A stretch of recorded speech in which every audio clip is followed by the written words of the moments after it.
What's going on, ladies and gentlemen? Welcome back. Here we are at game number 2 between TypeReal and Nerchio. This time we are on the map Ohana with Nerchio, our blue Zerg player and the winner of last game, spawning in the upper left-hand spawn position, and his opponent in the lower right-hand spawn position, our orange Protoss player, is TypeReal.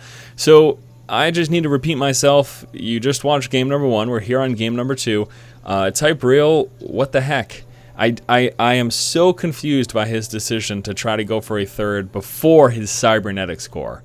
Before he even has the opportunity to start getting sentries in play, he goes for a third. And again, the reason it's perplexing to me, and maybe someone can shed some light onto why that may have been a good idea, although clearly the way it played out, it seems like it wasn't, is that most of the time when you see Forge Fast Expand, even a Forge Fast Expand is still vulnerable to a heavy push from your Zerg opponent.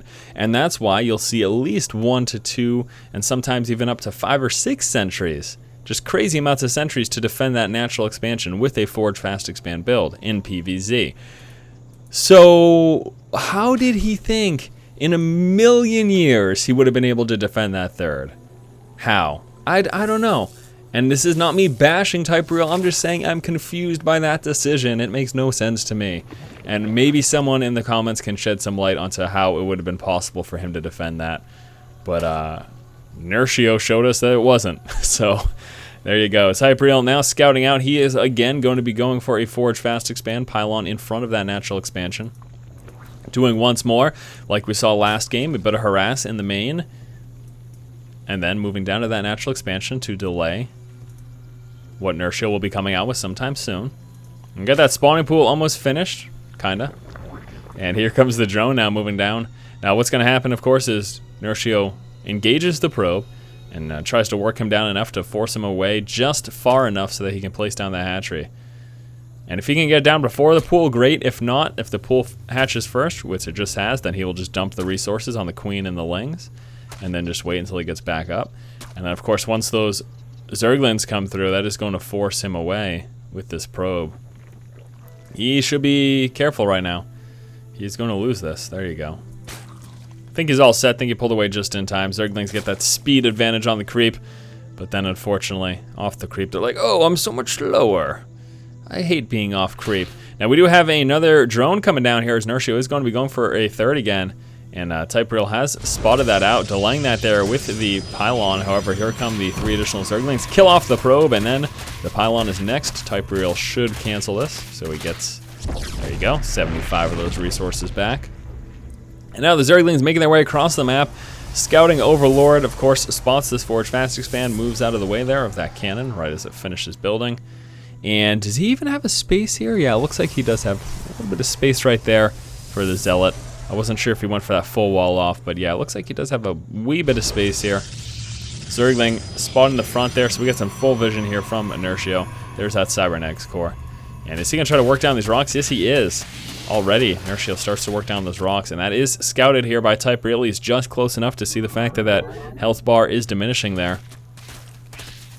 Fortunately, though, right now, really nothing he can do about it. It won't be until, you know, we're going to see that Zealot actually move down to engage those.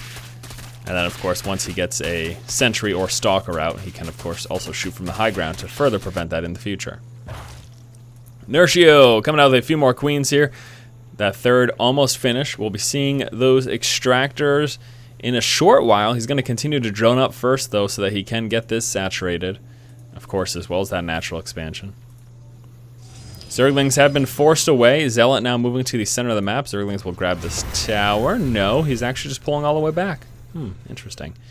I see no reason not to have the tower, at least hold it for a moment, but he just decided to pull all the way home with his Zerglings.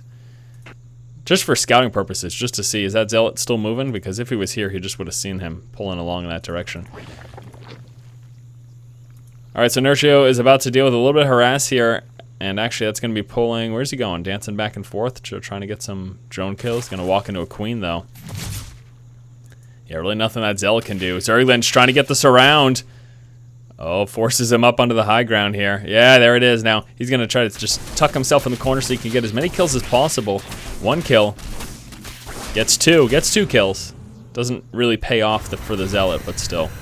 Stalker also moving across the map. Now, these Zerglings won't be upgraded for quite a while, as those extractors have now just come through here. So Nerchio still waiting to start that metabolic boost.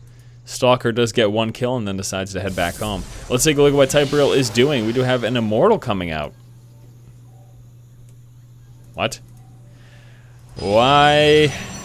Unless maybe he's just planning a push and he's going to be using the Immortal to try to work down these buildings. And also they're not terrible against the Queens, but it just seemed kind of weird unless you're anticipating roaches. Unless you're anticipating roaches, the only thing I could see that Immortal being effective for is a planned push from TypeReal, so I just have to assume that that is what he is going to be doing sometime soon. So we'll be seeing a few more gateways drop down, and he'll be planning a push, maybe with the level 1 weapon upgrade, and another Immortal. He has got to be planning a push. I mean, there is a Roach Warren coming out, but at the moment, TypeReal doesn't know about that. He didn't go Observer first with this robo, he's got no idea, so I'm assuming he's just anticipating that. I guess since Nerchio does appear to be going for roaches here, then this will actually work in TypeReal's favor, but that was kind of blind going for that there. 4 more gateways coming through, 5 and 6 more gateways coming through, which will of course put him at 7. And then we do have that level 1 weapon coming through, and I keep saying coming through. Here's an Observer being built. That's another way to say it, being built right now. I'm losing my mind.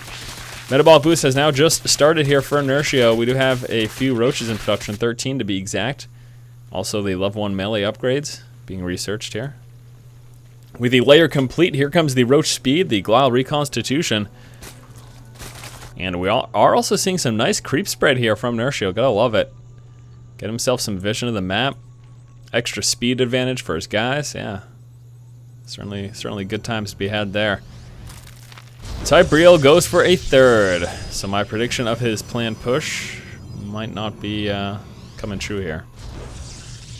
But once more, like I said, we are seeing, even though it was blind on TypeReal's part, even though he did not scout out a Roach Warren, we are seeing roaches now move across the map, so those Immortals are going to help him.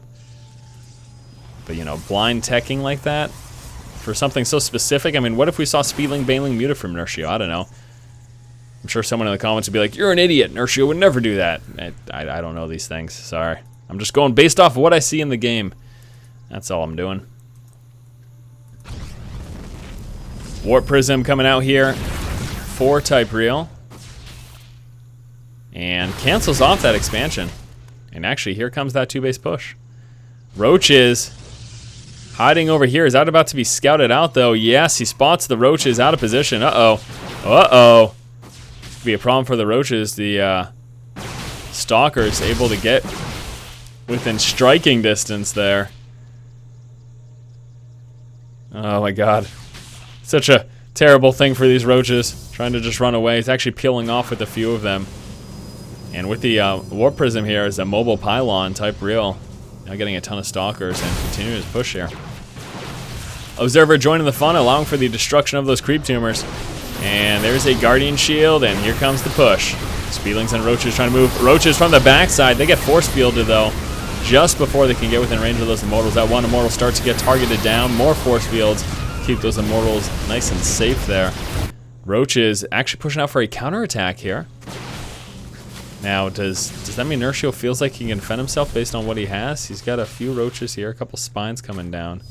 Oh, never mind. They decide not to counterattack. Maybe he's just trying to cut off reinforcements. Not sure. But now he's finally pulling back into the fun. Roaches from the top. Roaches from the backside. Again, those Immortals are prime targets. TypeReal doing a good job, though, of keeping them tucked away in the corner. Still, though, he doesn't have enough. Roaches overwhelm, and this push has been stopped. Dead in the tracks. A few drones also coming down to try to provide some distracting fire. A little bit of a Immortal micro going on, but this is only going to last so long. There's the forced liftoff. Queen doing a bit of damage there as well. And there you have it. Again, it's going to just dance around with those Immortals. Try to do a bit more damage with them. How hilarious would it be if he could just drop right here, huh? It'd be too funny. TypeReal, again, won't be doing too much. He's going to try to get a couple of kills with these, but it's only going to go so far. Let's take a look at the resources lost here. TypeReal is behind 6,750 as opposed to 5,100 resources lost. And we do, of course, want to take a look at the number of worker kills. TypeReal has killed off 22 workers, so from that push was able to kill off quite a few drones at that expansion. We are seeing a fourth now come out here for Nerchio. And TypeReal still threatening with that War Prism as he makes his way towards the main. However, at the same time, here comes a Speedling and Roach push here towards the third of TypeReal. TypeReal might be forced to cancel. He doesn't look like he's got enough to deal with this. A few Force Fields going to buy him some time, but it's not enough. He's about to be overwhelmed. Immortals in the main. Also have some Zealots coming through. And Nerchio now with some lovely Infestors in play. Places down the Fungal Growth, which I'll quickly dispatch of this. Roaches and Speedling still doing work over here. Here's a forced cancel without question. TypeReal calls the GG, realizes it is over, and there goes the series. Alright, my friends, thank you so much for watching this series between TypeReal and Nerchio. Nerchio making pretty quick work of TypeReal in these two games. The first game was really kind of a joke, in all honesty. That was just not good at all for TypeReal. TypeReal doing a little bit more aggression this game, being a little bit more effective, but regardless, still getting overwhelmed by Nerchio in this attempted engagement and really wasn't able to do enough damage, even though he had killed off a few workers. And once more, we saw that final fatal counterattack from Nerchio to secure the victory. Thanks again for watching. Once more, hope you enjoyed the series. If you like the content, please subscribe. And as always, keep watching and keep owning.